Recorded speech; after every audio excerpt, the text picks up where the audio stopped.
Hi, నేను మీ doctor Ahmed బాషా, psychiatrist, green hospital, Guntur. ఇవాళ మనం ఆల్కహాల్ వలన షుగర్ లెవెల్స్ డౌన్ అవుతుందా అనే దాని గురించి డిస్కస్ చేద్దాం. The answer is yes. మన బాడీలో లివర్ అనేది ఆల్కహాల్ని డైజెస్ట్ చేసే ఒక ఆర్గాన్ అనమాట. అట్ ద సేమ్ టైం గ్లూకోజ్ని ప్రొడ్యూస్ చేసే ఆర్గాన్ కూడా. సో ఆల్కహాల్ తీసుకున్నప్పుడు లివరు ఆల్కహాల్ని డైజెస్ట్ చేయటానికి ఎక్కువ ప్రిఫరెన్స్ ఇస్తుంది గ్లూకోజ్ని తయారు చేయటం కన్నా.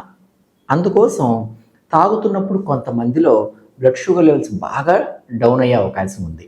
అప్పుడు ఎలాంటి సిమ్టమ్స్ రావచ్చు అంటే గుండె దడగా ఉండటం, చెమటలు పట్టడం, కాళ్ళు చేతులు వణకటం, కొంతమందిలో కన్ఫ్యూషను, ఇంకొంతమందిలో షుగర్ బాగా తగ్గితే ఫిట్స్ కూడా వచ్చే అవకాశం ఉంది.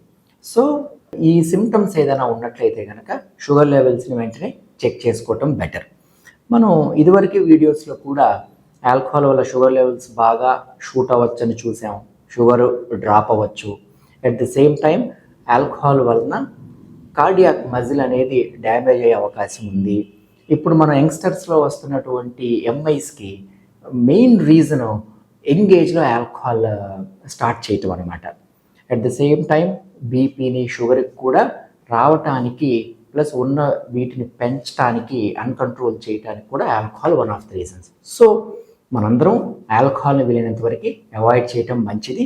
ఇఫ్ ఎట్ ఆల్ తీసుకోవాల్సి వచ్చినప్పుడు కొంత ఫుడ్ ప్రయర్గా తీసుకొని ఆల్కహాల్ తీసుకున్నట్లయితే ఈ హైపోగ్లైసీమియా దాని సైడ్ ఎఫెక్ట్స్ని అరికట్టగలం. Thank you.